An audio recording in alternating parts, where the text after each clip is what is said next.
The OG rock crawler is still the best. I'll include a link to the Doug Smith Jeep's website in the description down below. If you have any questions or need any help, just ask for Brad. I'll also include a link to my car buying guide. Let's get into it.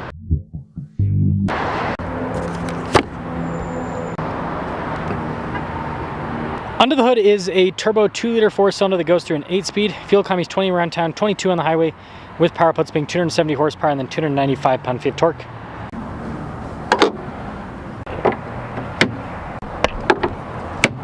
Now, if you too want to be known as an epic rock crawler, make sure you subscribe. You've got the new windshield design with the antenna built in to help out with noise. You also have the venting on the hood. Upgraded headlights with this, and then you've got the 7-slot grille that comes with all the Jeeps, recovery points, fog lights in the bumper, and this one has the standard plastic bumper, but there is metal underbody protection.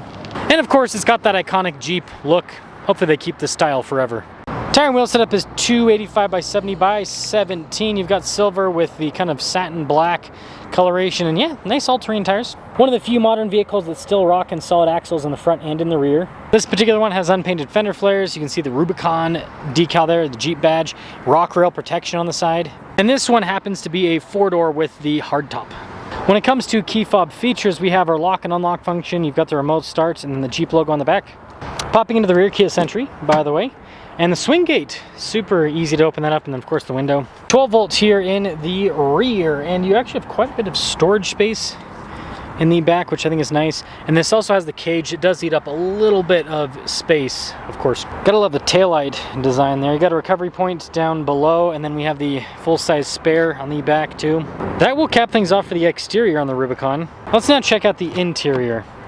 Got a nice soft touch there. I like the little netting down below. Cloth here on the seats, got that red stitching too. Good legroom. We have a little storage net there, and then vents in the rear, window controls. We have a full outlet, some USB ports, and cup holders at the bottom. With that box design, you do have quite a bit of headroom, but you notice the whole kind of cage setup here kind of gets in the way a little bit.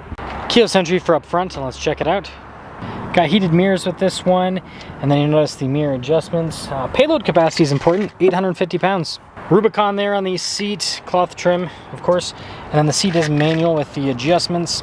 And let's fire it up. Bada bing, bada boom. Soft touch trim all around the steering wheel. There are radio controls in the back. We've got cruise control here in the front face, adaptive cruise control, controls for the center stack to match. I like how Jeep stuck with a partially analog, partially digital setup. And notice they let you know what the driveline's doing there off to the side. But you've got the main screen here, which you can change the information that's displayed depending on what you're looking for. Just a backup camera in reverse, but it does have good resolution. As for the rest, the infotainment system, shortcut bar here on the side. This does have dual zone climate, heated seats, and heated steering wheel.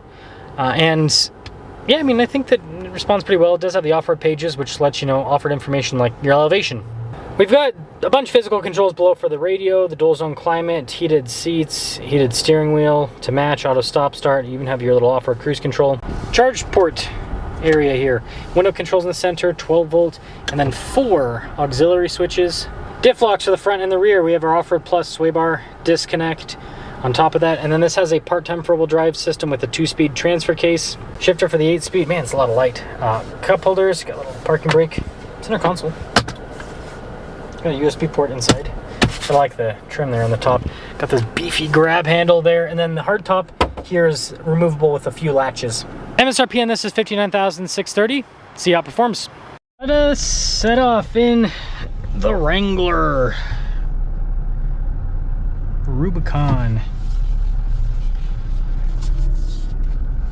Man, gotta make sure these vents aren't pointing towards the GoPro. 2.0 turbo, such an interesting powertrain.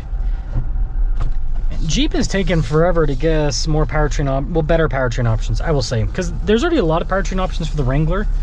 You have 2.0 turbo, you have V6, 4xe, and 392. But I mean, I don't know if you guys agree with me or not, but I just feel like they're kind of missing the boat a little bit. Like, basically the base powertrain, V6, great, stick with that. The 4xe, I mean, they can keep it for the people that want it, because I know some people love the 4xe. I'm not a huge fan, but I know a lot of people love it. 392, keep it. And then instead of having a 2.0 turbo, like, put the Hurricane in as an option, something that is kind of like more power like the 4xe, but also not the 4xe. You know what I mean? Man, this is a loud engine.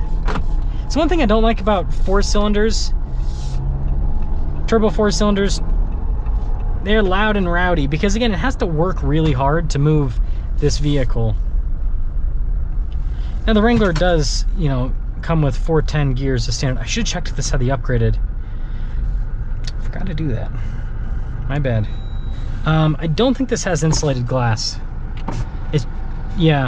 It's just on the higher end packages of the Wrangler that you'll get the double pane windows, which is kind of weird because if you look at the Ram trucks, which is also, you know, same company, even the base model Ram trucks will have, like the 1500s will have the double pane glass up front. So I'm surprised they're not doing that with the Jeeps yet. At least this engine's smooth. I'm already getting tire noise. We're going 30 miles an hour and I'm already getting tire noise.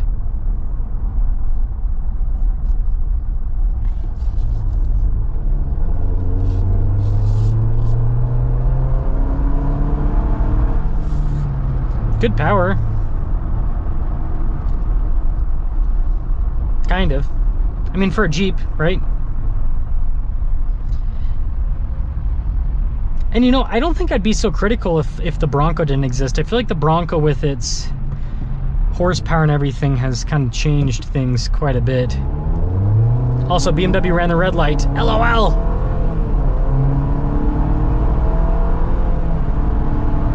It's smooth at least, so like the smooth power kind of helps out with that getting up and going part of things.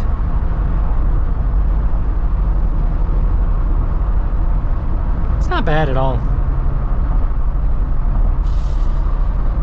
So,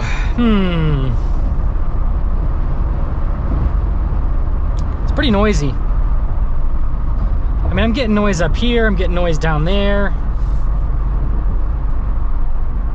Pretty noisy. Wrangler Rubicon. I mean, this is the OG for a reason, right? Jeep kept their off-roader around when everyone else kind of gave up on off-roaders, and I think it's paid off because everyone else is getting back in the off-road world again. Ford with the Bronco, you know, Toyota's made the Land Cruiser boxier. You've got the new Land Rover Defender, all that. But because Jeep stuck with things and they spent time and money into the Wrangler, when it comes to actual off-roading, the Wrangler is by far the best. It has a fantastic traction control system. It's got fantastic articulation. It's got a great diff lock system that's easy to use. And so, yeah, everything's pretty ironed out with the Wrangler. I mean, it's not perfect, right? There are still some changes they can make to make the Wrangler better. That's for sure. But when it comes to actual off-roading, I mean, it is, again, I own a Wrangler right now. I'm doing that test on one. It is crazy how capable these things are. And it's like, you take other vehicles through an off-road thing, and you're like, man, this is difficult. And then you take the Wrangler through the exact same thing, and you're like, wait a second, that was an off-road obstacle? What off-road obstacle? It's just on a completely different playing field, so. You give up on-road comfort and stuff, but you get crazy off-road capability.